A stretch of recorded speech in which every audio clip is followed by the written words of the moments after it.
Okay, page number 78. Yes, please. क्या पढ़ा था हमने last?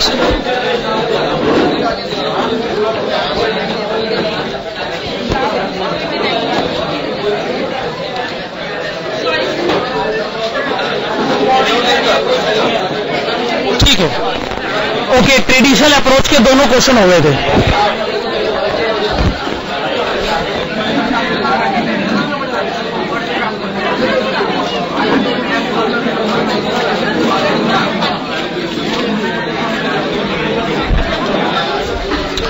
Okay, now listen please. Concept number 4. Last class तक हम लोग कंसेप्ट नंबर 1, 2, 3 कवर कर चुके थे. पहले एनआई अप्रोच हुआ था, फिर एनओआई अप्रोच हुआ था, फिर ट्रेडिशनल अप्रोच हुआ था. इसके सारे क्वेश्चन हो चुके हैं. आप लिखिएगा कंसेप्ट नंबर 4. कंसेप्ट नंबर 4 लिखिएगा.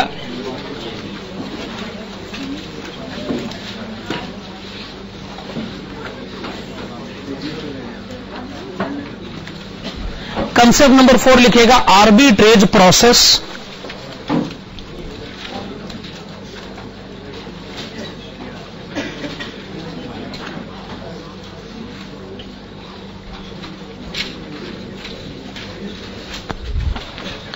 Arbitrage process of M&M, मोदिग्लियानी and Miller. Arbitrage process. इससे रिलेटेड हमारे पास दो क्वेश्चन है. क्वेश्चन नंबर 11 है और क्वेश्चन नंबर 12 है.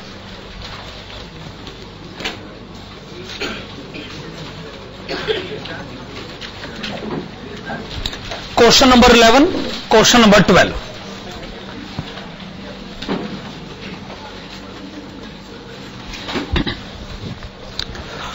हाँ जी, लिखिएगा पॉइंट नंबर 1. पॉइंट नंबर 1 लिखिएगा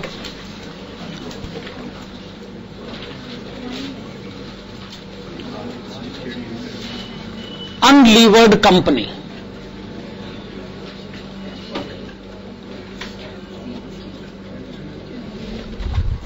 पॉइंट नंबर 1 लिखेगा अनलीवर्ड कंपनी. इसको अंडरलाइन करें और आगे लिखें. इट मीन्स द कंपनी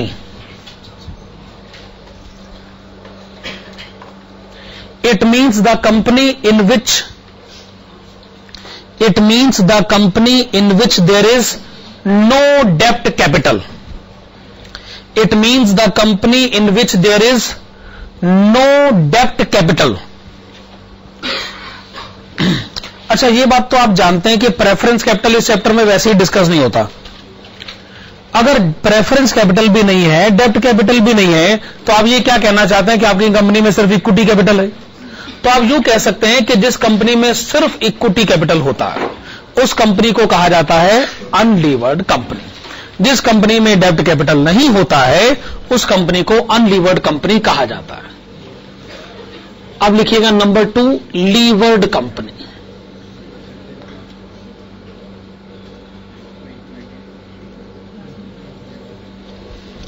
इसके आगे लिखिएगा it means the company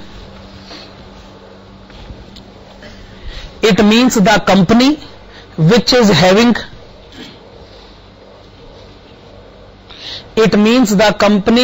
having debt capital along with equity capital.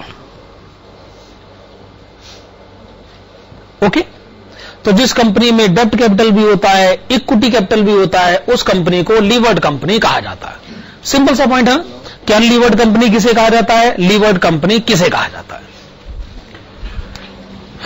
अब लिखिएगा नंबर 3, नंबर 3 की हेडिंग डालिएगा arbitrage process.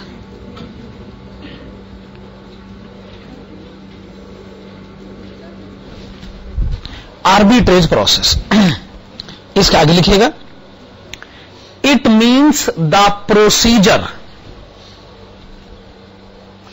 It means the procedure which is adopted by, it means the procedure which is adopted by the shareholder of levered company. It means the procedure which is adopted by the shareholder of levered company in order to switch over, in order to switch over his shareholding, in order to switch over his shareholding to unlevered company, to unlevered company, in order to obtain, in order to obtain one of the following two objectives.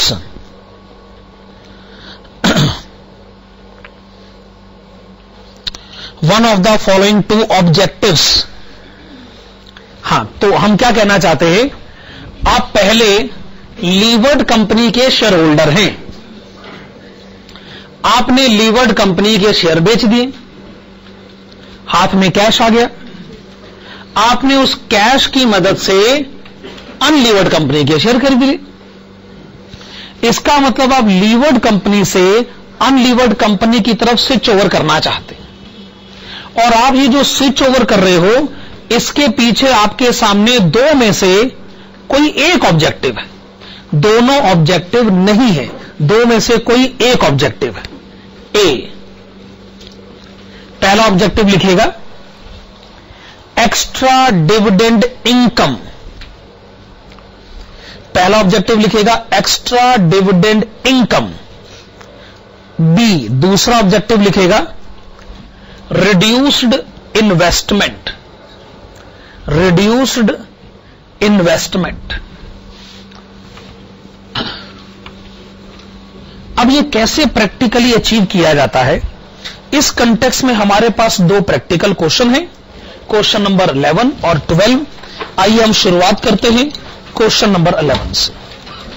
Page number 79 पर आइएगा, question number 11 page number 79।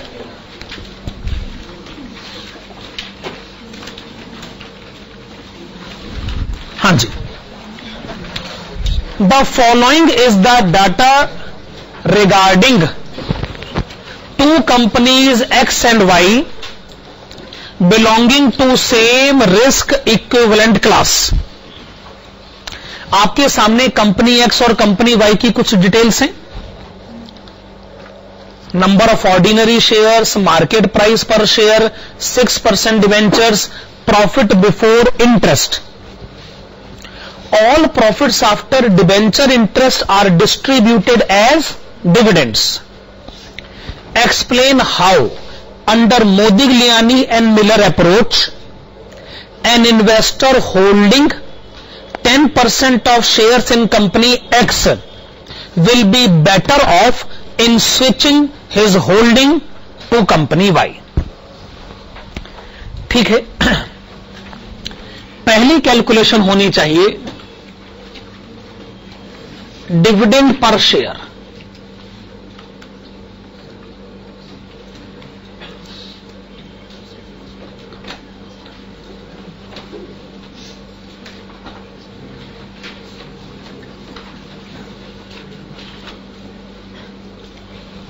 शुरुआत करते हैं company x से। Question कहता है कि profit before interest ₹18,000,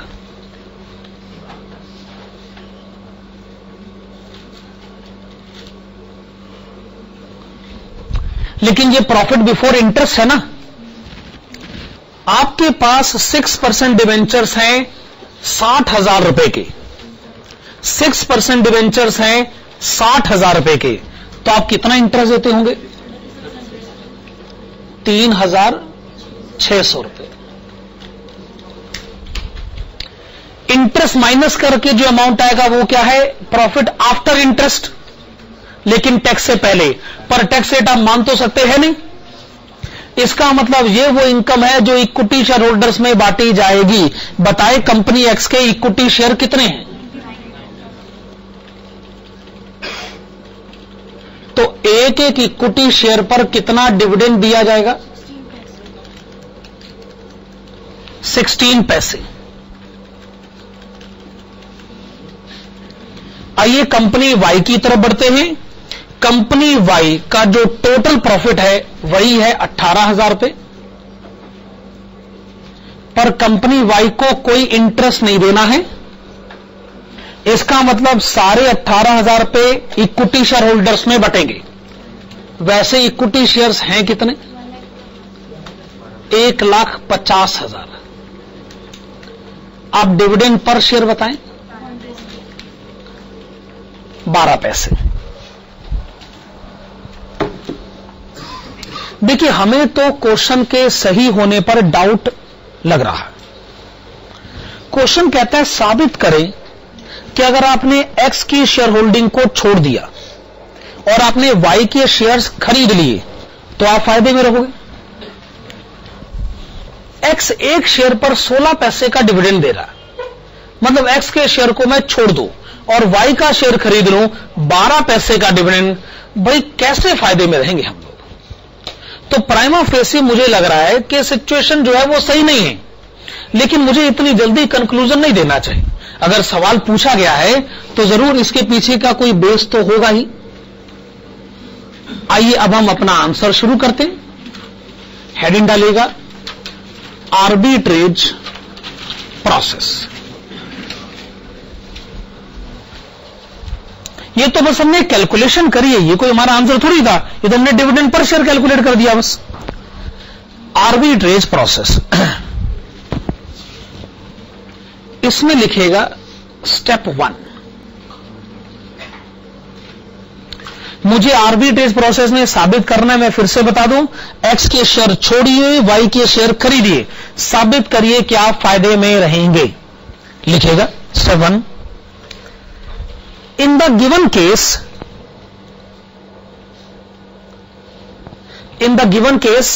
the investor is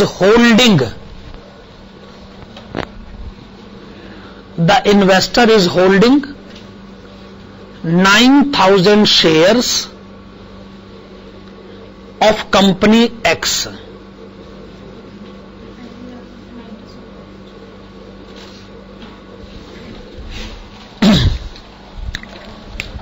question कहता है कि ये जो इन्वेस्टर है इसके पास कंपनी एक्स के 10% शेयर हैं। कंपनी एक्स के टोटल शेयर कितने हैं? 90,000। इसके पास कितने हैं? 9,000।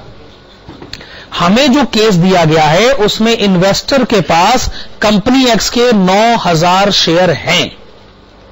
आप कंपनी एक्स के शेयर को बेच दीजिए, जो रुपए मिले उनसे वाई के शेयर खरीद लीजिएगा। तो लिखेगा he will dispose of OFF, he will dispose of this shareholding, he will dispose of this shareholding and realize rupees 10,800। क्या लिखा आपने? 10,800 रुपए। ब्रैकेट्स में लिखिएगा 9,000 शेयर्स मल्टीप्लाइड विद रुपीज 1.20 पर शेयर। आपने अपने हिस्से के 9,000 शेयर बेच दिए ₹1.20 के रेट पर। आपको बेचकर क्या मिल गया? 10,800 रुपए। लिखेगा step number 2।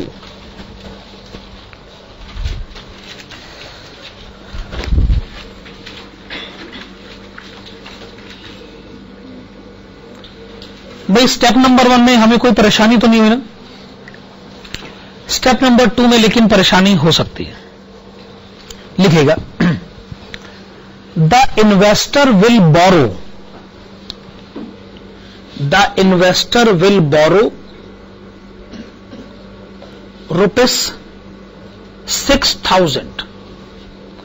The investor will borrow rupees 6,000 at rate of 6%. The investor will borrow rupees 6,000 at rate of 6%. Full stop. Hence, total funds available with him. Total funds available with him becomes rupees 16,800. 16,800 आ गया ना? Brackets में लिखिएगा 16,800 के bracket में लिखिएगा 10,800 plus 6,000. अब आप बताइए, अगर 10,800 में 6,000 ऐड किया जाए तो क्या वो 16,800 आता है? आपकी तरफ से हां है, इसका मतलब आपको स्टेप नंबर 2 समझ में आ गया. अगर 10,800 में 6,000 ऐड किया जाए तो क्या वो 16,800 आता है? इसका मतलब आपको स्टेप नंबर 2 समझ में आ गया. अच्छा, अब ये सवाल पूछे ना, आप पहले पूछे थे 16,800 कहां से आया, तो जी वो तो 10,800 जमा 6,000. ओके. तो मैं आप लोगों का ध्यान कुछ जरूरी सवालों की तरफ लाना चाहूंगा. पहला सवाल कि ये आदमी लोन क्यों ले रहा है. दूसरा सवाल, ये 6,000 का लोन क्यों ले रहा है. तीसरा सवाल, 6% के रेट पर लोन क्यों लिया जा रहा है. मुझे इन तीनों सवालों को इंडिपेंडेंटली डील करना ना. ये 3 अलग अलग सवाल है ना. हाँ जी, पहले मैं दूसरा सवाल उठाता हूं. ये आदमी 6,000 का लोन क्यों ले रहा है. इसका जवाब यह है कि अगर कंपनी 60,000 का लोन ले सकती है, कंपनी एक्स 60,000 का लोन ले सकती है, तो क्या ये इन्वेस्टर 6,000 का लोन नहीं ले सकता. अगर कंपनी एक्स 60,000 का लोन ले सकती है तो क्या ये इन्वेस्टर 6,000 का लोन नहीं ले सकता. ये इसका जवाब है. क्या आप ये बात मानते हैं कि किसी आदमी को लोन उसकी औकात देखकर दिया जाता है. औकात को इंग्लिश में कहते हैं फाइनेंशियल स्टेटस, है ना. किसी आदमी को लोन उसके फाइनेंशियल स्टेटस को ध्यान में रखते हुए दिया जाता है. ये बात मैं ठीक कह रहा हूं ना, कोई शब्दों को मैं गलत प्रयोग तो नहीं कर रहा हूं ना. ये कहता है कि भाई साहब मेरे पास कंपनी एक्स के 10% शेयर है, इसका मतलब मेरी फाइनेंशियल वर्थ कंपनी एक्स के मुकाबले 10% है. तो अगर कंपनी एक्स 60,000 का लोन ले सकती है तो क्या मैं 6,000 का लोन नहीं ले सकता. मेरे ख्याल से लोन लेने का ये एलिजिबल पर्सन बनता ही है. कोई इसको मना क्यों करेगा. अगर ये बैंक में जाके फाइनेंशियल स्टेटमेंट जमा कराए और इसकी वर्थ साबित कर दी जाए तो बैंक इसको लोन क्यों नहीं देगा, भला सवाल ही उठता. एक तीसरा सवाल ये जी 6%, मेरे ख्याल से सबसे बेकार सवाल जी.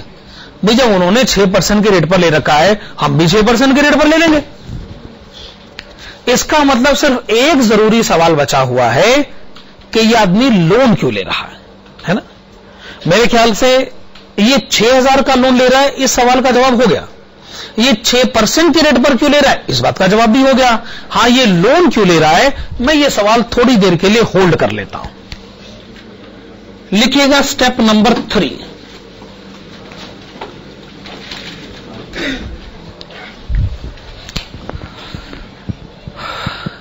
आइए अब कंपनी वाई की तरफ चले. बताइएगा कंपनी वाई का एक शेयर कितने में मिलता है. 1 रुपए में. स्टेप नंबर 2 पढ़कर बताइए आपकी जेब में कितने रुपए हैं. 16,800 रुपयों में कंपनी वाई के 16,800 शेयर खरीदे जा सकते हैं क्योंकि उसका एक शेयर 1 रुपए में मिलता है. तो लिखिएगा step 3, with available funds of rupees with available funds of rupees 16,800, comma, the investor will be able to purchase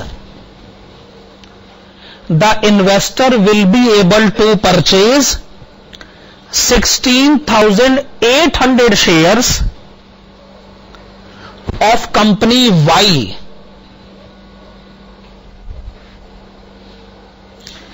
as it is available at rate of ₹1 per share. ठीक है ना, ये भी बड़ा सिंपल सा स्टेप है. आखिरी स्टेप लिखिएगा step 4.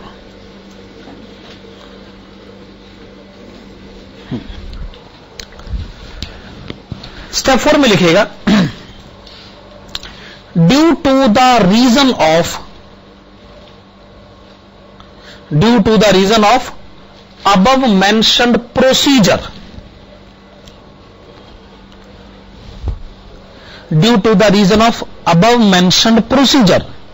comma, the additional dividend income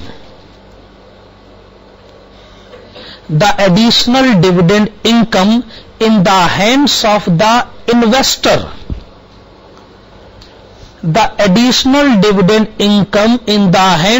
the investor, is computed below.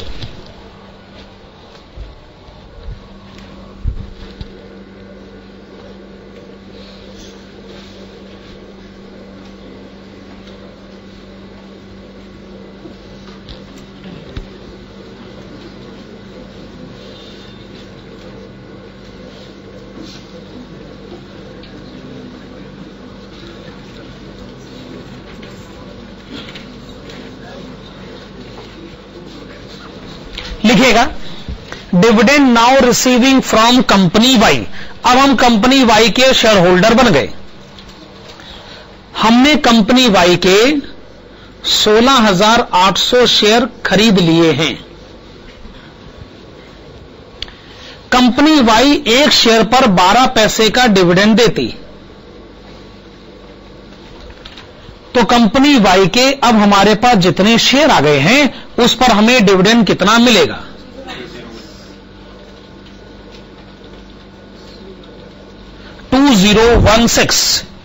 2016 रुपए minus dividend earlier receiving from company x.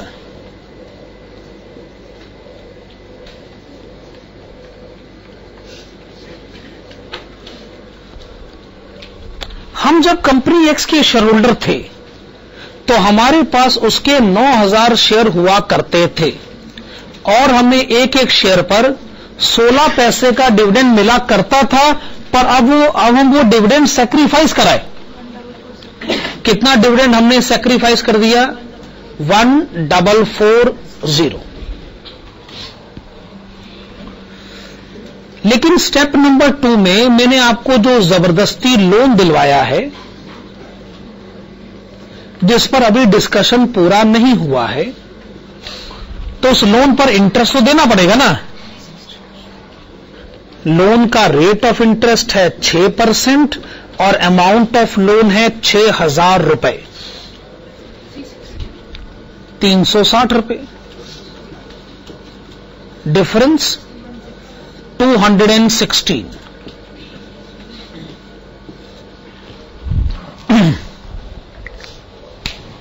भाई अगर मैंने आपका डिविडेंड 216 रुपए बढ़ा दिया है तो किस बात की नाराजगी? तो क्या बुरा क्या कर दिया हमने आपके साथ? बस कुछ जरूरी मुद्दे हैं ना जिन पर बहस करना अभी बाकी है. तो आइए एक एक करके मुद्दे उठा लेते. हाँ जी, पहला मुद्दा कि ये आदमी लोन क्यों ले रहा है. मैं एक बात कह दूं कि मैं कोशिश कर सकता हूं कि मैं आपको इनकी रीजंस बताऊं. हालांकि इनके रीजन जो है मोदिग्लियानी मिलर अप्रोच के हिसाब से है, तो ये कुछ एजम्पशंस हैं जो उन्होंने अडॉप्ट कर रखी। मैं कोशिश कर सकता हूं कि उन एजम्पशंस के लॉजिक को समझा सकूं, लेकिन फिर भी कोई भी पढ़ाई क्यों ना करी जाए वो कुछ एजम्पशंस पर बेस तो होती। आइए थोड़ी देर के लिए स्टेप नंबर 2 को रास्ते से हटा देते। आपको अगर लोन लेना इतना ही बुरा लग रहा है तो आप लोन मत लीजिए। स्टेप नंबर 1 कहता है कि आपके पास 10,800 रुपए है, तो आइए 10,800 रुपयों की मदद से कंपनी वाई के 10,800 शेयर खरीद लेते। एक शेयर तो 1 रुपए का ही मिलता है ना, मतलब लोन जबरदस्ती किस बात की। अगर कंपनी वाई के आपके पास 10,800 शेयर आ गए, एक शेयर पर 12 पैसे का डिविडेंड मिल गया। कितना डिविडेंड मिल गया? 1296 बस। और छोड़कर कितना आ रहे हो? 1,404। ये कौन सी समझदारी है भाई?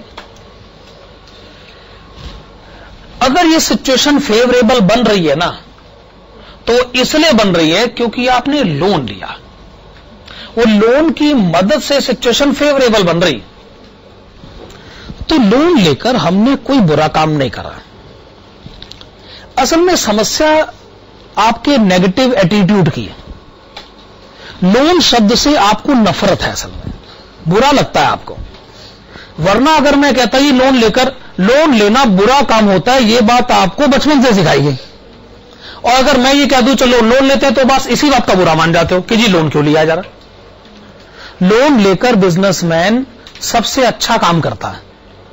रीजन बता। फाइनेंशियल मैनेजमेंट का स्टूडेंट अगर ये गलत फहमियां फैलाएगा कि लोन लेना बुरी बात है, तो फिर कैसे हमारा बिजनेस, हमारी इकोनॉमी सर्वाइव कैसे करेगी भाई? दुनिया का सबसे सस्ता source of finance loan, debt. इस पर दिया गया इंटरेस्ट टैक्स आपको बचा के देता है। मैं कहता हूं लोन के साथ बुरा है क्या कि जो आप इसको इस नेगेटिव एटीट्यूड से देखते हैं। लोन ही तो लिया है, कौन सा बुरा काम कर दिया भाई? आप अपनी अच्छी अपॉर्चुनिटी को अपने हाथ से जाने क्यों देना चाहते हैं? अगर 6,000 का लोन मिलने का ऑप्शन है, मैं कहता हूं आप इस ऑप्शन को पूरा एग्जॉस्ट करिए, जितना मिल सकता है लोन लीजिए। फाइनेंशियल मैनेजमेंट की स्टडी इस अजम्पशन पर बेस्ड है। लोन को बुरी नजर से देखना बंद करिए। लोन है क्या? 6% के रेट पर लोन है, तो इसका मतलब इसकी कॉस्ट बहुत कम है, पर आपने उस लोन की मदद से जो शेयर्स खरीदे, उन शेयर्स पर जो आप डिविडेंड कमाओगे, वो डिविडेंड कहीं ज्यादा है। इसलिए लोन लोगे तो सिचुएशन फेवरेबल होके रहेगी। यह है discussion issue number 1। Discussion issue number 2। Discussion issue number 2 यह है कि आप इंटरेस्ट दे, पर एक दिन लोन भी तो वापस करना होगा। आप उस मुद्दे पर बात ही नहीं कर रहे हो। ले, अब उस मुद्दे पर मैं क्या बात करूं भाई? अच्छा, लोन के पैसों से हमने क्या अच्छा पाओ? शेयर खरीदे। जब बनाएगा शेयर बेच देंगे, जो पैसे आएंगे कर देंगे लोन वापस। भाई साहब, मैंने उन पैसों के शेयर खरीद रखे हैं भाई, मैं लोन के बारे में क्यों बात करूं? अच्छा, प्रॉफिट एंड लॉस अकाउंट में क्या लोन कभी लिखा जाता है? क्या लिखा जाता है? इंटरेस्ट। तो मैंने इंटरेस्ट पर बात कर तो नहीं, लोन के प्रिंसिपल अमाउंट पर मैं क्यों बात करूं भाई? क्या फायदा होगा उस पर बात करके? इंटरेस्ट एक एक्सपेंडिचर है, उसका ध्यान रखा जा चुका है। बेहतर है हम जरूरी मुद्दों पर बात करें। Discussion issue number 3। ये आदमी लोन लेकर वाई के शेयर क्यों खरीद रहा? ये लोन लेकर वापस एक्स के शेयर क्यों नहीं खरीद लेता? इस पर हमारा जवाब है, आप अपनी हद पार करने की कोशिश ना करें। मैं आपको आर्बिट्रेज प्रोसेस पढ़ा रहा हूं M&M का, आप कह रहे हो नहीं जी हम अपना पढ़ना चाहते, हम हमारे रूल चलेंगे। लो, फिर फायदा क्या? फिर इस कंसेप्ट का नाम बदल करोगे, करना क्या फिर इसका? मैं आपको एक कहानी सुना रहा हूं, एक आदमी ने कहानी लिखी, आप हर थोड़ी देर बाद बीच में टोक दो तो नहीं जी पसंद नहीं है, नहीं, ये ऐसे हो, ये ऐसे हो। तो लो भैया, फिर ऐसे तो कहानी ना मैं सुना सकता हूं ना आप सुन सकते हो। ये मैंने कोई आर्बिट्रेज प्रोसेस क्रिएट करा? आर्बिट्रेज प्रोसेस की हेडिंग क्या है कि एक शेयर होल्डर जो पहले लीवर्ड फर्म का है वो अनलीवर्ड फर्म का शेयर होल्डर बनना चाहता है। इसका बेस ही यही है। आप इसका बेस बदलना चाहते हो, बदलिए, अपने नाम से लिख दीजिए उसको। हम क्या पढ़ रहे हैं? अच्छा, क्या पढ़ रहे हैं? Arbitrage process of M and M. Arbitrage process of X Y Z नहीं पढ़ रहे हम लोग। इसलिए अपनी बातें इसमें डालने की जबरदस्ती कोशिश ना करें। जो कंसेप्ट है सो है। जो आदमी कहानी सुना रहा हो उसको बीच में नहीं टोकना चाहिए, है कि नहीं? आपको जी ये नहीं है, मेरे को ये पसंद नहीं, मेरे को ये पसंद नहीं, फिर आप कहानी नहीं सुन सकते। ठीक बात है ना? तो मेरे ख्याल से मैं एक कोशिश करिए कि मैं आपको बता सकूं कि ये सब क्या है। लेकिन इसमें लिसन प्लीज, एक बात है, मैंने आपको आर्बिट्रेज प्रोसेस के थ्योरेटिकल नोट में लिखाया था कि आपका ऑब्जेक्टिव होता है दो में से कोई एक। ये जो डिस्कशन हुआ है पहले ऑब्जेक्टिव पर हुआ। आपने डिविडेंड इनकम को बढ़ाने की कोशिश करी। ये दो में से कोई एक ऑब्जेक्टिव का पहला ऑब्जेक्टिव तो कहा जा सकता है, पर दूसरा ऑब्जेक्टिव अभी है नहीं। ठीक है, अब आप हेडिंग डालेगा। अभी इसी क्वेश्चन का आंसर है, हेडिंग है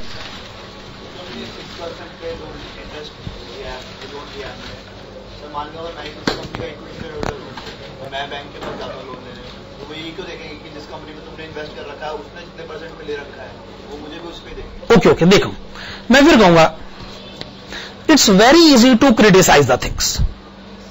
ये बहुत आसान काम है कि साहब आपने लोन ले रखा है 6% के रेट पर, हमें क्यों 6% के रेट पर मिलेगा?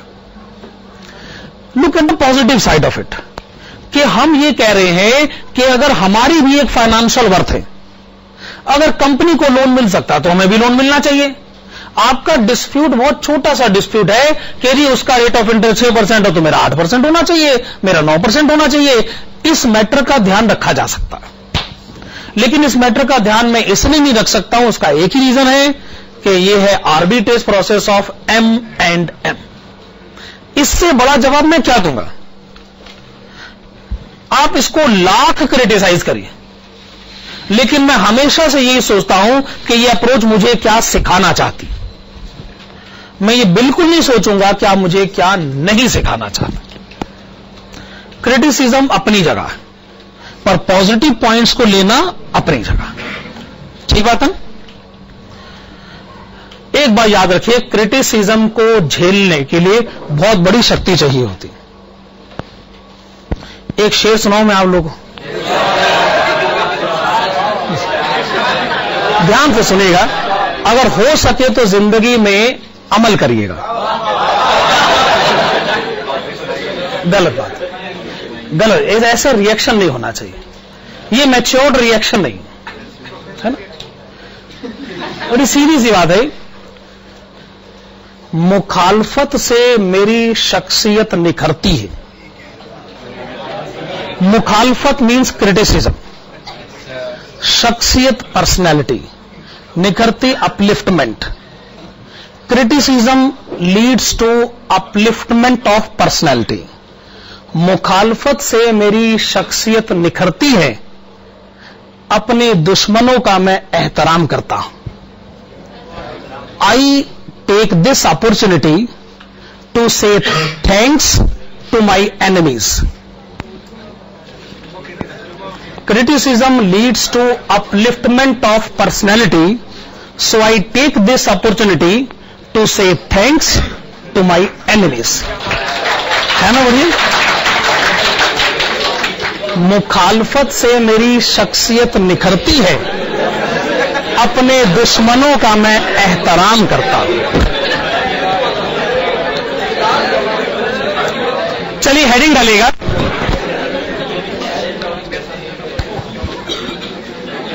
हेडिंग है alternative arbitrage process.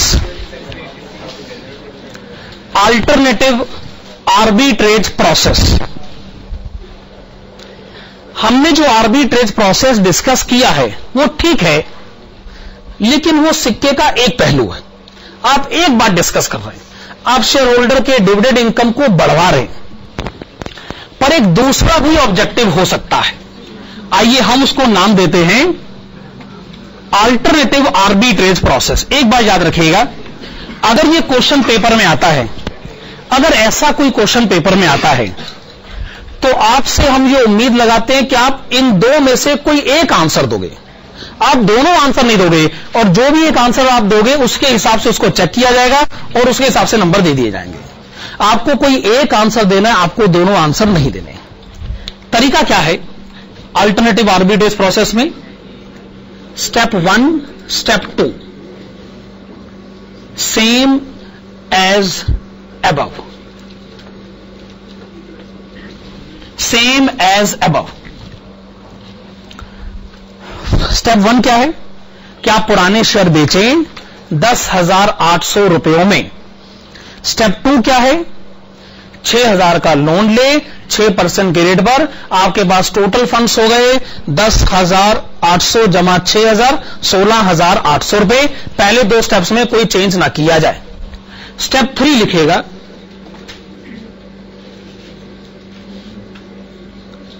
Minimum desired income.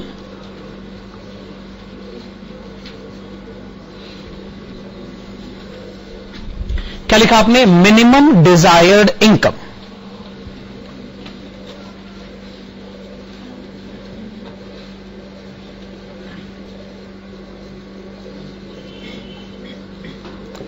Dividend earlier receiving from company x.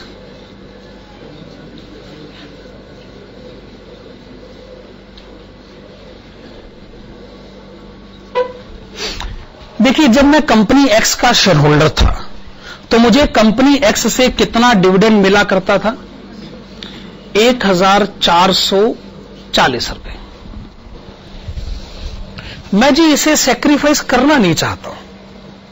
मैं चाहता हूं अगर ये इनकम मेरे पास पहले थी तो ये इनकम मेरे पास अब भी होनी चाहिए। फिर आप लिखेगा इंटरेस्ट ऑन लोन।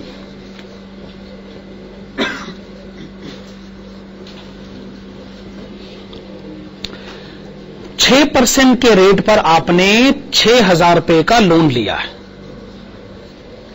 तो इसका मतलब आपको इंटरेस्ट कितना देना पड़ेगा? 360 रुपए। कुल मिलाकर बताएं 1,800 रुपए। देखो जी, 1,800 की इनकम तो आपको मेंटेन करनी पड़ेगी। मान लो आप 1,800 कमाते हो, तो इसका मतलब आप पुरानी इनकम भी मेंटेन कर रहे हो और आप नया इंटरेस्ट का खर्चा भी एब्जॉर्ब कर रहे हो। क्या ये पॉइंट ऑफ व्यू वैलिड है? मैं कहता हूं कमाई ज्यादा ना भी हो, इतनी कमाई तो होनी ही चाहिए ताकि इनकम लेवल मेरा मेंटेन रहे। अब आप लिखेगा स्टेप 4। आइए पहले स्टेप 4 को हम समझ लें। आप कहते हो कि जी मुझे 1,800 रुपए कमाने, मतलब अब मुझे कंपनी वाई के पास जाके 1,800 रुपए कमाने। कंपनी वाई ने कहा अगर आप मेरे पास आओगे और मेरा एक शेयर खरीदोगे तो 12 पैसे का डिविडेंड हम देंगे हम आपको। हमने कहा 12 पैसे के हिसाब से सोचे तो फिर हमें आपके 15,000 शेयर तो खरीदने पड़ेंगे ना। अगर हम आपके 15,000 शेयर खरीद लेते, आप हमें एक शेयर पर 12 पैसे का डिविडेंड देते, तो हो गए 1,800 की कमाई। तो इसका मतलब अगर इनकम लेवल मेंटेन करना है तो मुझे 15,000 शेयर वाई के खरीदने होंगे। वाई का एक शेयर मिलता है 1 रुपए में, तो 15,000 शेयर खरीदने के लिए मुझे 15,000 रुपयों की इन्वेस्टमेंट करनी होगी। जबकि स्टेप नंबर 2 में आप कह चुके हैं कि आपकी जेब में है 16,800 रुपए, तो 16,800 में से 1,800 अपनी जेब में रखिए। उसका क्या करना है हम उस मुद्दे पर बात नहीं करेंगे, पर 1,800 रुपए अपनी जेब में रखिए, बाकी 15,000 इन्वेस्ट करिए। ऐसे हालात बनेंगे कि पुरानी इनकम भी मेंटेन होगी, नया इंटरेस्ट ऑन लोन का खर्चा भी एब्जॉर्ब होगा। लिखिए इस बात को। In case of company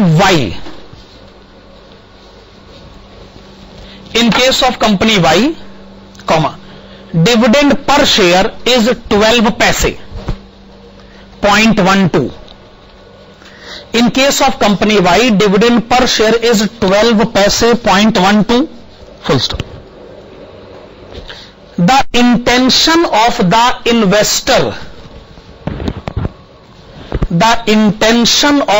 investor is to earn. The intention of the investor is to earn total dividend of rupees 1,800 from company Y. Full stop. For this purpose, he has to purchase 15,000 shares of company Y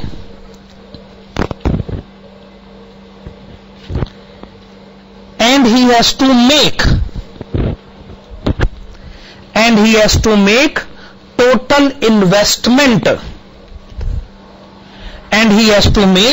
total investment of rupees 15,000. ठीक है ना, 15,000 की investment करिए. आगे लिखेगा, since total funds available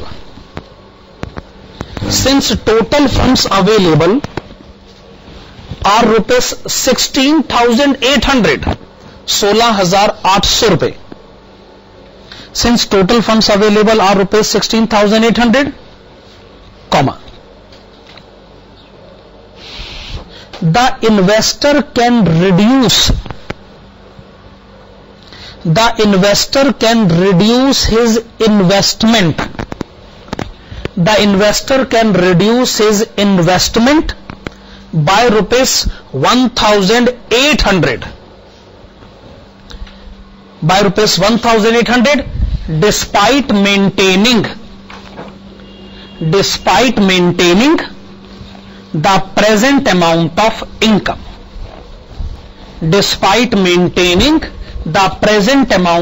income.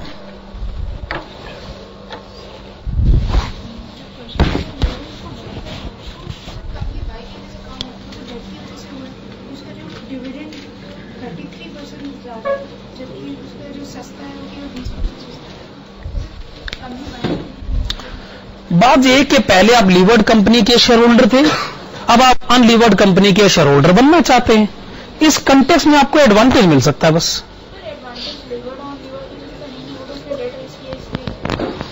Okay, मैं भी नहीं कह रहा हूं. बेसिकली ये लीवर्ड होने का एडवांटेज है और अनलीवर्ड कंपनी में जाने का एडवांटेज है. रीजन आप जो मर्जी आइडेंटिफाई करें, पर M&M ने ऐसी दो कंपनियां आइडेंटिफाई करी जिसमें एक में डेप्ट है, दूसरे में डेप्ट नहीं है. यहां से वहां जाओगे और प्रोपोर्शनली डेप्ट रेस करोगे तो आप फायदे में रहोगे. ये आर्बिट्रेज प्रोसेस का नेट कंक्लूजन है. अब आप एक काम करिएगा, क्वेश्चन नंबर 12 पढ़िएगा. Please come to question number 12. Two companies X and Y belong to equivalent risk group. The two companies are identical in every respect except that company Y is levered while X is unlevered. The outstanding amount of debt of the levered company is rupees 6 lakh in 10% debentures. The other information for the two companies is as follows. X और Y पहले आपको दे रखा है EBIT, interest minus करा गया, आ गया NI.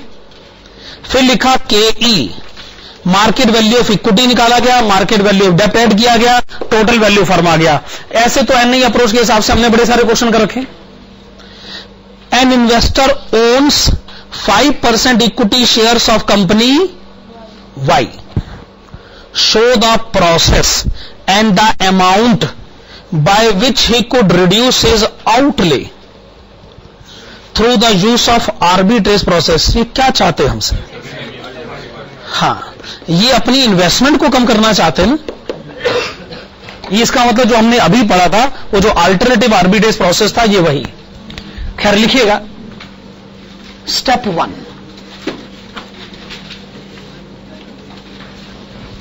Step 1 लिखिएगा,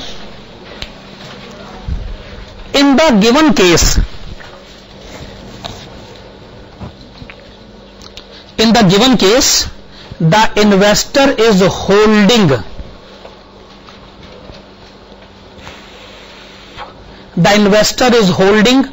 5%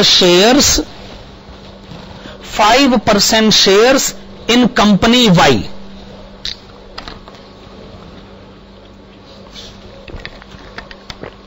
$5% shares in company Y, full stop. He will dispose of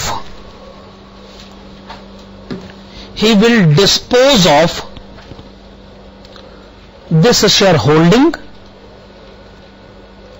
for rupees. He will dispose of this shareholding for rupees 22,500.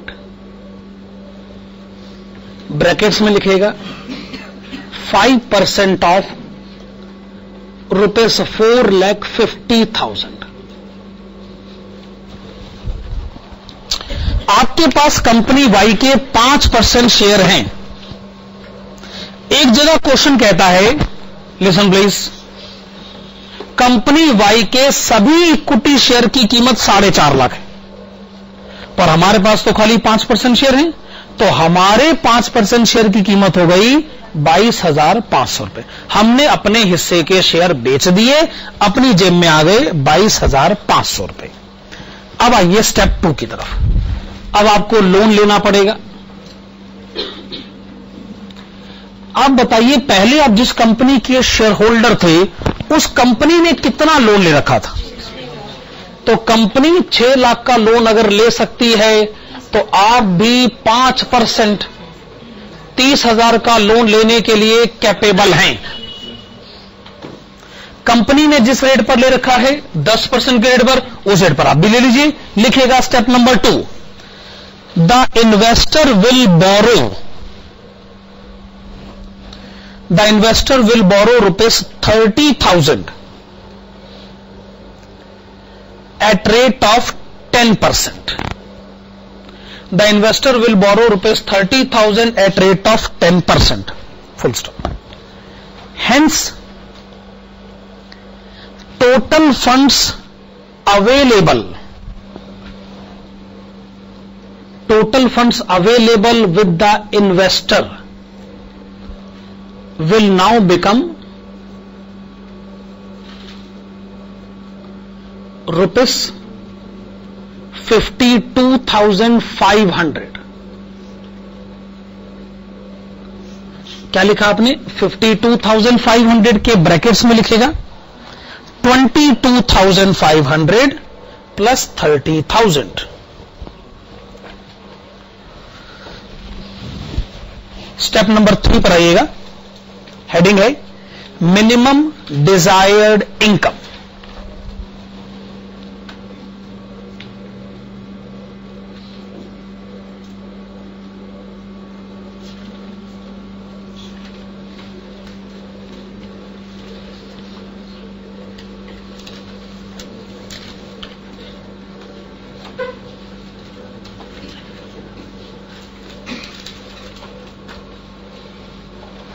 Dividend earlier receiving from company Y. हम पहले company Y के 5% share holder थे। हमें company Y के profit में 5% हिस्सा मिलता था। कंपनी वाई का टोटल प्रॉफिट था 90,000 रुपए।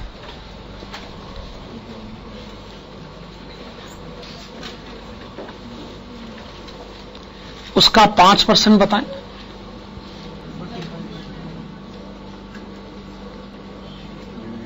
4,500 रुपए। ये डिविडेंड चला तो गया, पर हम इसे जाने देना चाहते थे, ठीक है ना। इंटरेस्ट ऑन लोन, लोन आपने लिया है 10% के रेट पर, लोन आपने लिया है 30,000 रुपयों का, तो इंटरेस्ट कितना देना होगा? 3,000 रुपए। दोनों का टोटल बताया जाए 7,500 रुपए, 7,500। 7,500 तो आपको मेंटेन करना ही होगा। अब देखते हैं इसे मेंटेन हम करेंगे कैसे। स्टेप 4, चलिए आइए कंपनी एक्स के बारे में बात करते हैं। बड़ा इंपॉर्टेंट पॉइंट है ये, कंपनी एक्स के बारे में बात करते हैं। कंपनी एक्स अपने सभी शेयर होल्डर्स में कितना डिविडेंड डिस्ट्रीब्यूट करती है बताएंगे? कंपनी एक्स अपने सभी शेयर होल्डर्स में कितना डिविडेंड डिस्ट्रीब्यूट करती? 1,50,000 रुपए। फिर बताइए कंपनी एक्स के सभी इक्विटी शेयर्स की मार्केट वैल्यू कितनी है? 10 लाख रुपए। हां, अगर आप सारे शेयर खरीद लो 10 लाख के, तो 1.5 लाख का डिविडेंड हर साल आपका तय हो गया। पर आपने कहा जी मुझे 1.5 लाख का डिविडेंड कमा के क्या करना है? मुझे तो डिविडेंड कमाना है 7,500, ताकि मैं प्रेजेंट सिस्टम को मेंटेन कर पाऊं। तो अगर मैं 7,500 का डिविडेंड कमाना चाहता हूं, तो मुझे शेयर्स कितने रुपयों के खरीदने होंगे?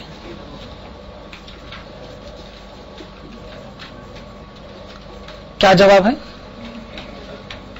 50,000 रुपए।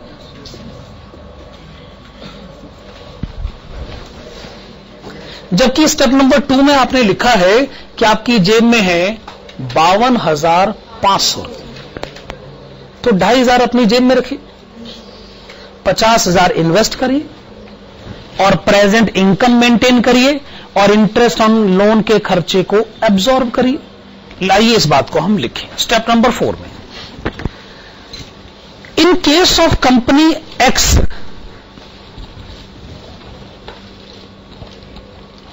in case of company X, total market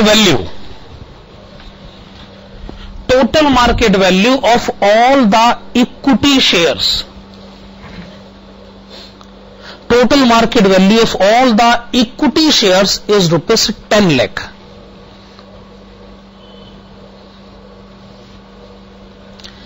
And total dividend of rupees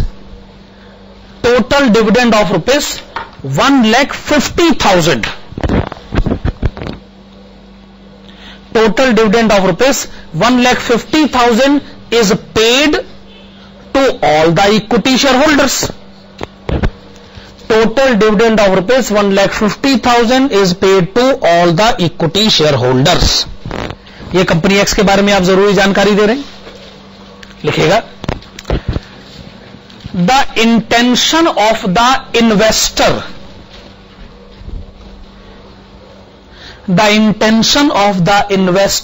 is to earn dividend of rupees 7,500. The intention of the investor is to earn dividend of rupees 7,500 from company X. Full stop. For this purpose, comma, he has to make investment of rupees 50,000, 50,000 रुपए. For this purpose, he has to make investment of rupees 50,000. 50,000 कैसे आया? आप इस बात को समझ रहे हैं? 10 lakh divided by 1,50,000 multiplied with 7,500. ठीक है ना? और इसके आगे आप लिखेंगे since total available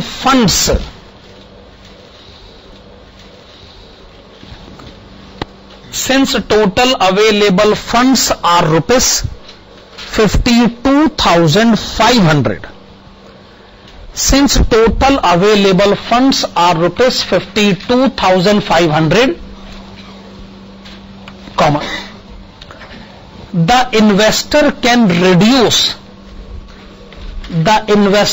reduce his investment. The investor can reduce his investment by rupees 2,500 despite maintaining the present amount of income.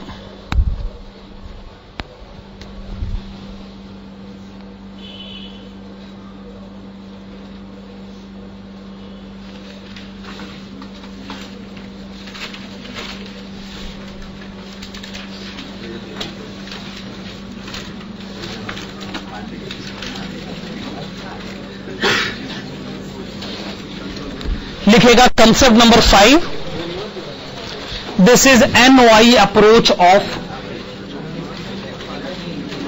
M&M. Concept number 5 की हेडिंग डालेगा NOI approach of M&M.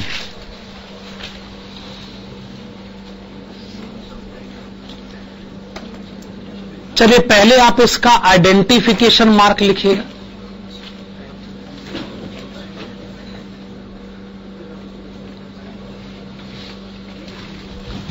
Identification mark लिखिएगा given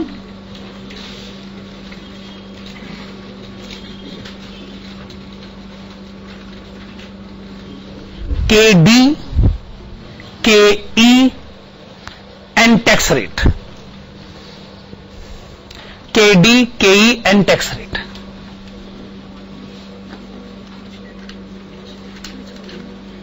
Required number 1, value of unlevered firm. इसके लिए जो abbreviation use किया जाएगा VU. Value of unlevered firm VU. Number 2 आपसे पूछा जाएगा वैल्यू ऑफ लीवर्ड फर्म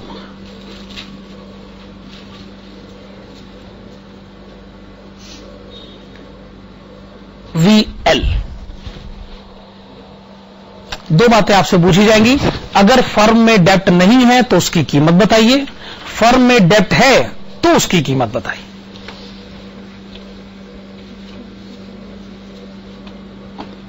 फिर लिखेगा कैलकुलेशन प्रोसीजर.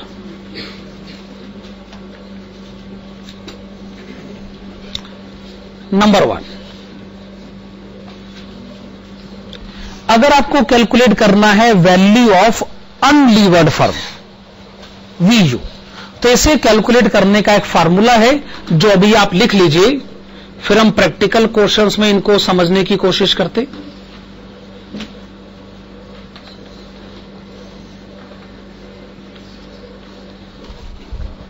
आप लिखेंगे EBIT multiplied with 1 minus tax rate and divided by KE.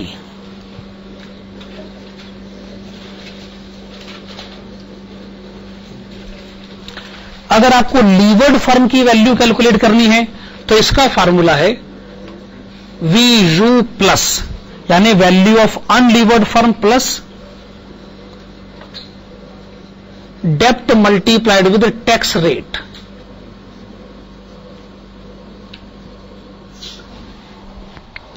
फार्मूले तो है, तो बस दो ही छोटे से फार्मूले हैं, पर इनका बेस जो है, एक्सप्लेनेशन जो है, हम प्रैक्टिकल क्वेश्चन में आते हैं और इनके बेस को समझने की कोशिश करते हैं. आइएगा पेज नंबर 78 पर और पढ़िएगा question number 6.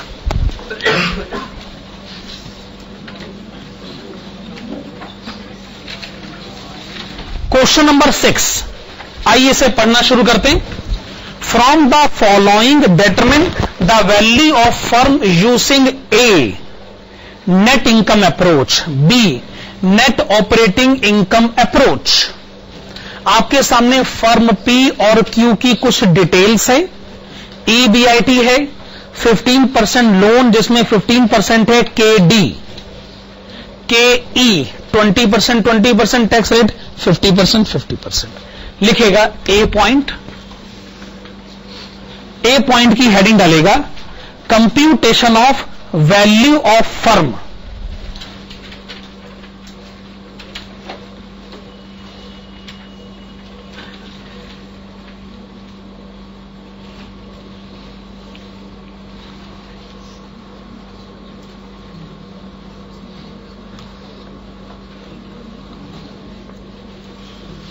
Computation of value of firm according to NI approach. Question में दो बातें ना, एक NI अप्रोच से उन्होंने सवाल पूछा है, फिर उन्होंने NOI अप्रोच से भी सवाल पूछा। तो आइए पहले NI अप्रोच अडॉप्ट करी जाए।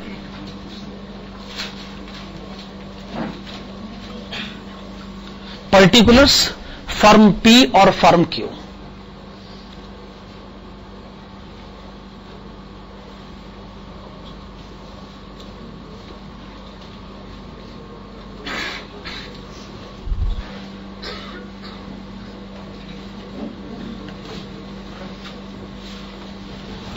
आप मुझे बताएं क्वेश्चन में EBIT कितना दे रखा है? 2,25,000 रुपए।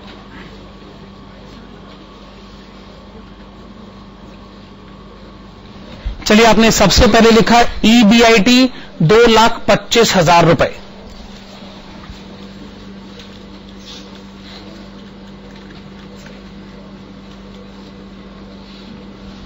फर्म P के पास 75,000 का डेप्ट है, रेट ऑफ इंटरेस्ट है 15%।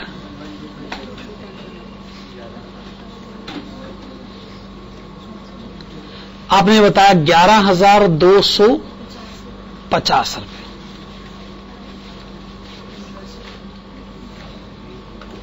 फर्म Q के पास डेप्ट नहीं है, इसलिए वो इंटरेस्ट माइनस नहीं करेंगे। EBIT में से इंटरेस्ट माइनस करोगे तो फिर आपको EBT पता चलेगा।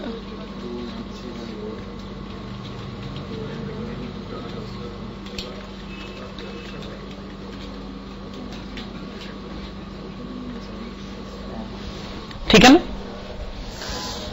देखो जी, हमने पढ़ रखा है कि टैक्स रेट को एज्यूम नहीं किया जा सकता है, लेकिन अगर गिवन है तो फिर हम मना भी तो नहीं कर सकते। टैक्स रेट तो गिवन है ना, minus tax at rate of 50%। This is 106,875। 1,12,500।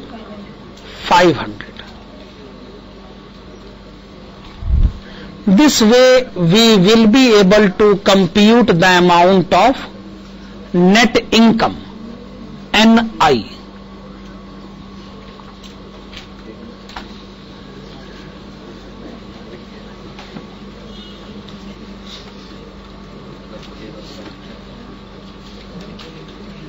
हाँ जी, आपने NI कैलकुलेट कर लिया इस तरीके से। फिर आपको नेक्स्ट लाइन में लिखना चाहिए KE। बताइए, इक्विटी शेयर होल्डर की एक्सपेक्टेशन कितनी लिखी? 20%। आपने लिखा 20%। आप कैलकुलेट करिएगा market value of equity. Market value of equity calculate करने का फॉर्मूला लगाइएगा NI divided by KE। NI आप जानते हैं 106,875, KE 20%। डिवाइड करिए 534,375, 5,62,500। आइए हम इसमें ऐड करें मार्केट वैल्यू ऑफ डेप्ट। फर्म P के पास तो डेप्ट है ना 75,000 का, लेकिन फर्म क्यू के पास कोई डेप्ट नहीं, तो आपको क्या पता चलेगा? Market value of firm, market value of firm आपने बताया 609,375 और आपने क्या बताया 5,62,500। ठीक है ना? ये आपने एनआई अप्रोच के हिसाब से आंसर दिया और ऐसी कैलकुलेशन हमने पहले बहुत कर रखी, बस इसमें टैक्स का रेट ही तो अलग से डील किया गया है और तो कोई इसमें नई बात है ही नहीं।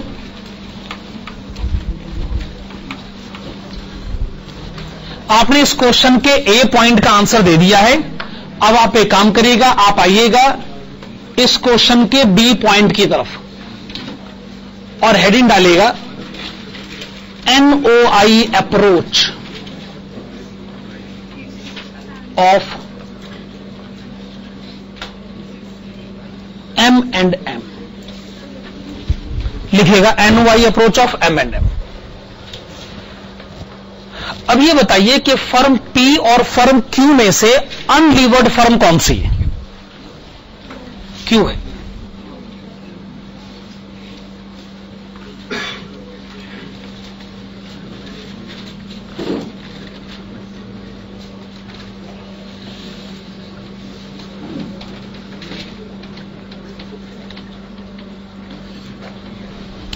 तो आइए फिर पहले फर्म Q का ही आंसर निकाल लेते हैं।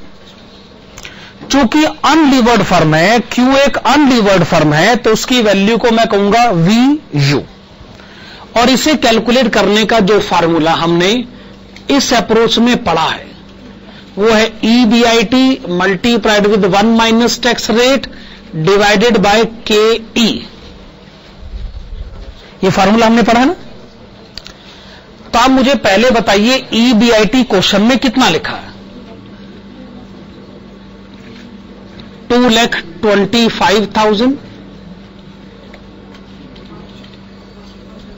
टैक्स रेट क्वेश्चन में कितना है?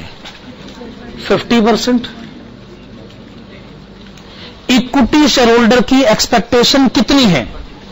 20%। आंसर बताइए। 5,62,500। आइए अपने इस आंसर को हम एनआई अप्रोच के आंसर से कंपेयर करें। आप ये देखते हैं कि ये प्रोसीजर और उस प्रोसीजर में कोई फर्क ही नहीं है। ऐसा लगता है कि पहले ये कैलकुलेशन वर्टिकली करी गई थी, फिर उसी कैलकुलेशन को हमने हॉरिजॉन्टली कर दिया। हम ये जानते हैं कि EBIT में से पहले इंटरेस्ट माइनस होना चाहिए, पर इंटरेस्ट होगा तो माइनस करेंगे।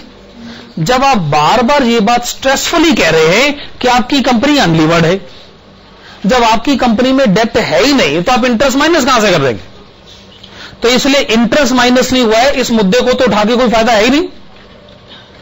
फिर उसके बाद 1 - T से मल्टीप्लाई करके इनकम आफ्टर टैक्स हो जाती है। After tax income equity share holders में बांटी जाती है। इक्विटी शेयर होल्डर की एक्सपेक्टेशन 20% है, तो इसका मतलब कंपनी की कीमत तय करी जाए 5,62,500। जो एनआई अप्रोच का ओपिनियन है वही एनओआई अप्रोच का ओपिनियन है, जहां तक अनलीवर्ड फर्म का सवाल है।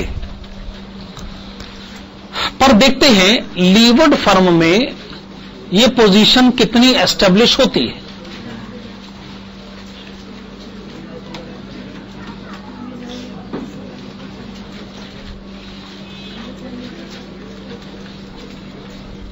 चलिए आइए लीवर्ड फर्म की वैल्यू कैलकुलेट करें।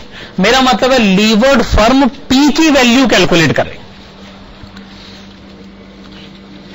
आप कुछ ऐसे लिखेगा VL इज इक्वल टू, देखिए सोच ये होनी चाहिए कि माना आपकी कंपनी अनलीवर्ड है, माना आपकी कंपनी लीवर्ड है, पर क्या इसको थोड़ी देर के लिए अनलीवर्ड माना जा सकता है? और अगर इसे अनलीवर्ड माना जाए तो इसका एक आंसर होगा EBIT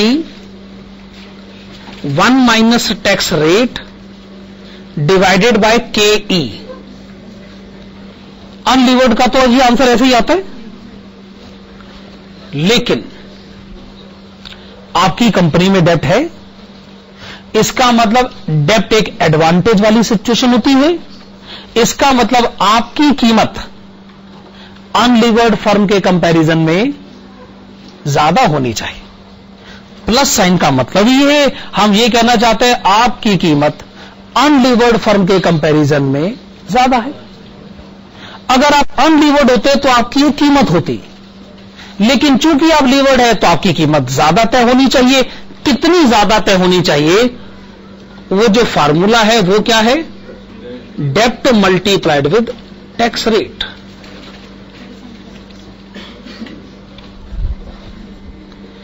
EBIT है 2,25,000 रुपए, टैक्स रेट है 50%, कॉस्ट ऑफ इक्विटी है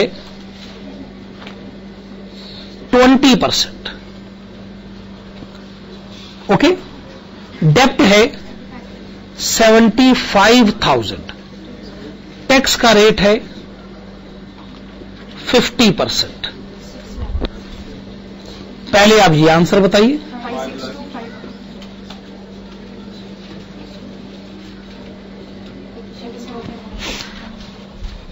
अगर आपकी कंपनी अनलीवर्ड होती तो आपकी वही कीमत होती जो फर्म क्यू की कीमत थी, लेकिन आपकी कंपनी लीवर्ड है तो आपकी कीमत फर्म क्यू के मुकाबले ज्यादा होनी चाहिए।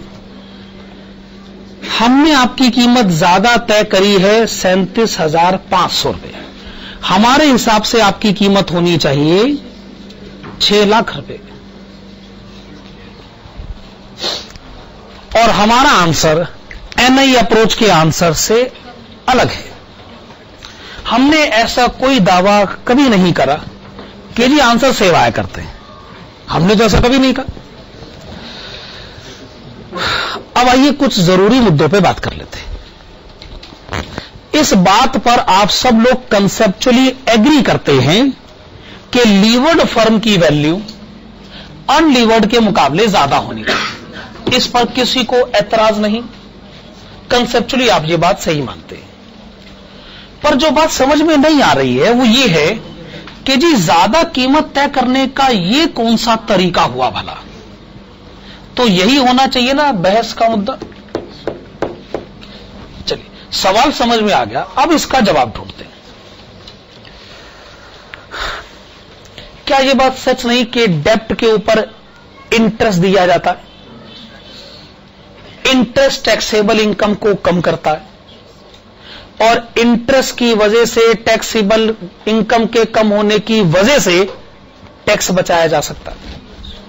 अगर आपका 50% का टैक्स रेट है, इसका मतलब आप में 50% टैक्स सेव करने का पोटेंशियल है। अकॉर्डिंगली हमने 50% टैक्स रेट लिखा।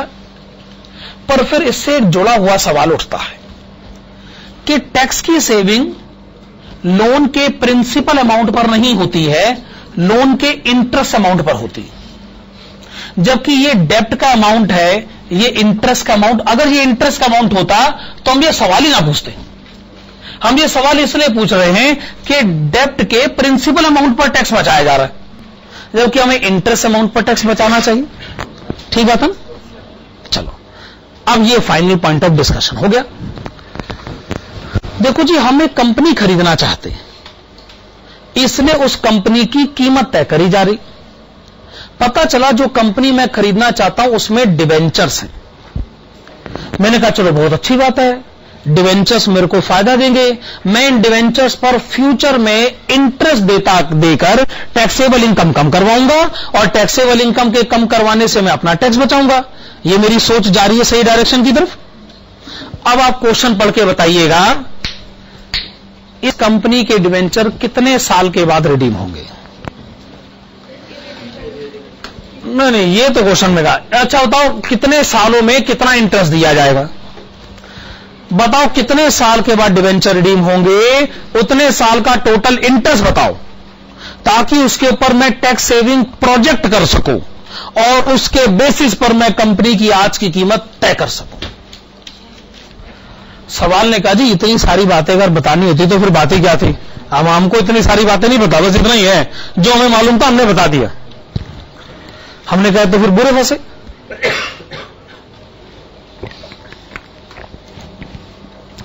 M&M ने एक एजम्पशन ली जिसको आप चाहें तो चैलेंज कर सकते हैं, पर मैं जो एजम्पशन बदलने वाला तो हूं नहीं। जो है सो ये एजम्पशन ये है, आप सब लोग सुन ले। मानो डिबेंचर्स इतने साल बाद रिडीम होंगे। कितने साल बाद? जितने साल का टोटल इंटरेस्ट खुद प्रिंसिपल लोन के बराबर होगा। मान लो 10% रेट ऑफ इंटरेस्ट है और 10 साल, 10% 10 साल, तो क्या 10 साल में 100% इंटरेस्ट नहीं होगा? तो M&M के एक एजम्पशन है, लोन तब तक रहेगा जब तक इंटरेस्ट खुद लोन के बराबर ना हो जाए। तो इसका मतलब फ्यूचर में 75,000 का अगर डेप्ट है तो 75,000 का इंटरेस्ट भी होगा, और अगर 75,000 का इंटरेस्ट होगा और टैक्सेबल इनकम 75,000 से कम हो गई तो फ्यूचर में मैं 37,500 का टैक्स बचा सकता हूं। और अगर मैं इसका इतना टैक्स बचा सकता हूं तो कंपनी की कीमत तय करते समय इसका ध्यान रखा जाना चाहिए। अब आपको चैलेंज करना है तो क्लास के बाद जाके एक दूसरे को चैलेंज करते रहिएगा, है ना? आप आइएगा, देखो सोच को भी तो समझिए। अगर मैं मानूं कि कंपनी में डेट है ही नहीं, फिर तो इसका मतलब इंटरेस्ट भी नहीं है जरूर, पर अगर थोड़ी देर के लिए इसको अनलीवर्ड माना जाए तो EBIT और EBT का एक ही तो मतलब हो गया। मैं असल में कहना यह चाहता हूं कि आपकी कीमत फर्म Q के ही बराबर है। अगर आपकी फर्म में डेट नहीं होता तो, लेकिन डेट है तो आइए उस मुद्दे पर अलग से बात कर लेते हैं। Please come to question number 7। Question number 7 की तरफ आइएगा। Company X and company Y are in same risk class and are identical in every manner except that company X uses debt while company Y does not. The levered firm has ₹9 lakh debentures carrying 10% rate of interest. Both the firms earn 20% before interest and tax on their total assets of ₹15 lakhs.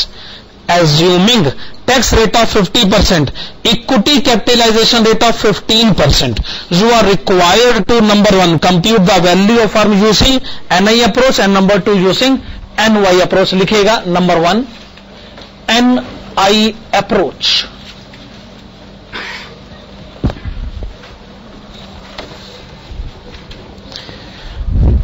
NI approach के हिसाब से आप वही columns बना लीजिए। Particulars company X and company Y।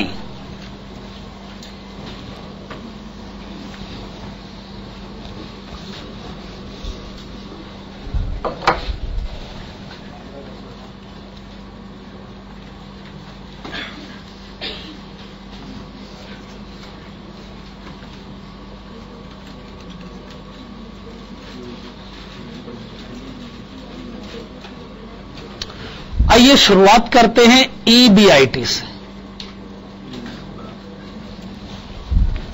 Question में लिखा है कि आपके पास टोटल एसेट है 15 लाख रुपए और इंटरेस्ट और टैक्स से पहले की आपकी इनकम है 20%।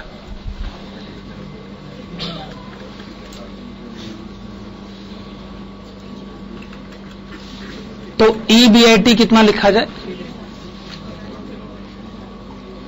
3 लाख रुपए।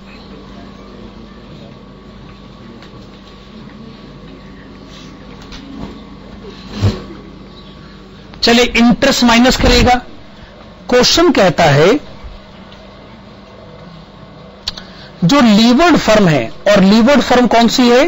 कंपनी X, उसके पास 9 लाख के डिबेंचर हैं और 10% रेट ऑफ इंटरेस्ट है।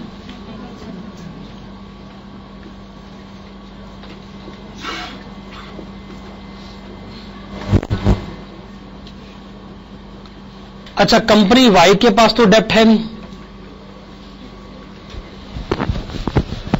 ईबीटी लिखा जाए 2,10,000 में और 3 लाख रुपए लिखा जाए।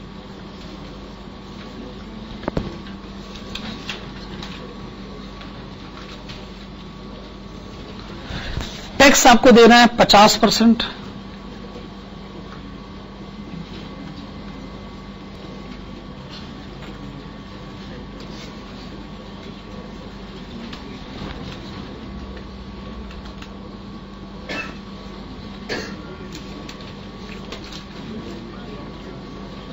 हाँ जी।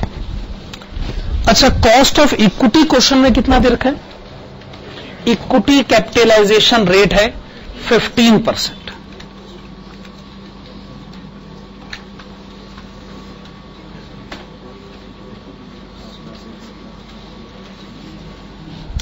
Market value of equity calculate करें, NI divided by KE, 7 lakhs and 10 lakhs।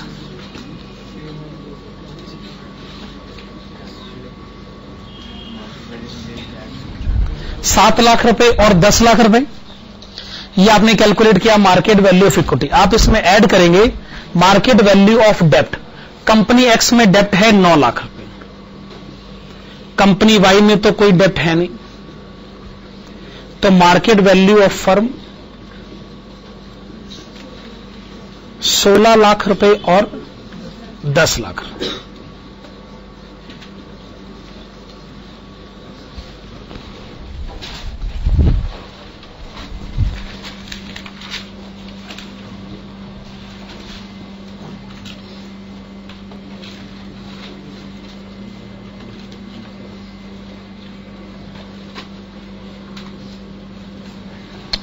चलिए आइए एनवाई अप्रोच के हिसाब से answer they.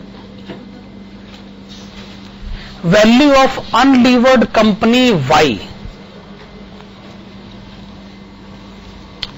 EBIT multiplied with 1 minus tax rate divided by KE।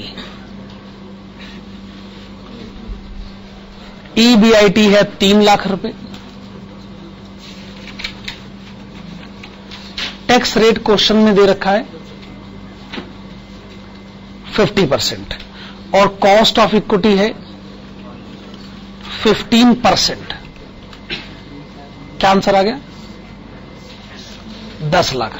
वही आंसर आ गया, वही आंसर आ गया, क्योंकि अनलीवर्ड फर्म का आंसर हमेशा सेम ही आता है।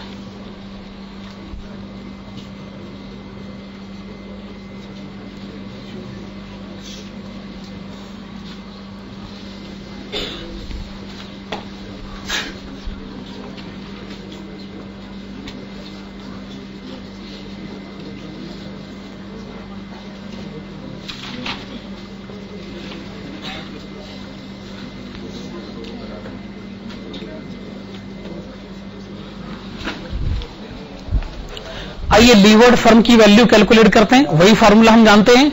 लीवर्ड फर्म के पास डेप्ट का अमाउंट कितना है? लीवर्ड फर्म के पास डेप्ट का अमाउंट कितना है? 9 लाख रुपए और टैक्स का रेट कितना है? 50%। तो ये हो गया 10 लाख रुपए जमा 4.5 लाख रुपए। दोनों का टोटल कितना हो गया?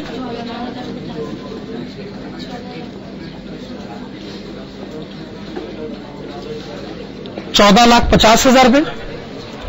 तो हमने ये जो दोनों क्वेश्चन करे हैं, ये दोनों क्वेश्चन एक जैसे क्वेश्चन थे, आंसर देने का प्रोसीजर भी एकदम सेम ही रहा है।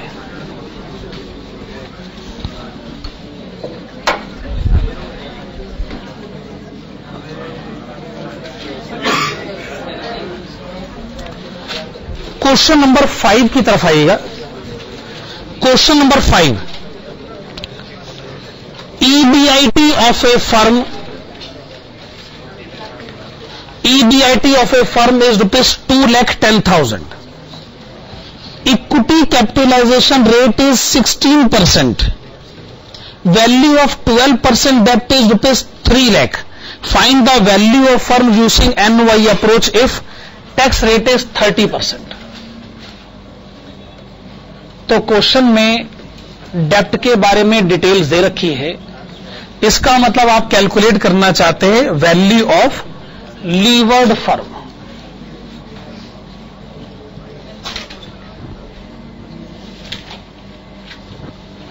आप कैलकुलेट करना चाहते वैल्यू ऑफ लीवर्ड फर्म। अगर इसे अनलीवर्ड मान लिया जाए तो इसकी वैल्यू कैलकुलेट करने का तरीका है EBIT multiplied with 1 minus tax rate divided by KE। पर ये लीवर्ड है, इसमें डेप्ट पर टैक्स एडवांटेज कंसीडर किया जाना चाहिए।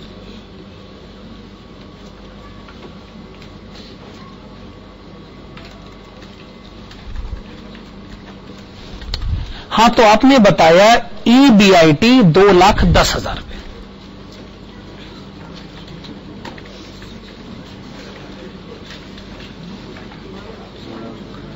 टैक्स रेट आपने बताया 30%, कॉस्ट ऑफ इक्विटी आपने बताया 16%। डेप्ट का अमाउंट क्वेश्चन में गिवन है 3 लाख रुपए और टैक्स रेट है 30%।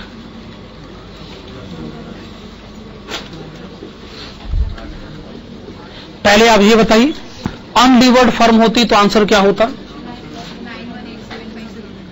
918,750। पर डेप्ट का टैक्स एडवांटेज कितना है? 90,000। तो फर्म की वैल्यू कितनी तय करी जाए? 10,08,750। फर्म की वैल्यू तय हुई 10,08,750। ठीक है, चलिए आज की क्लास हम यहीं छोड़ते हैं। Thank you.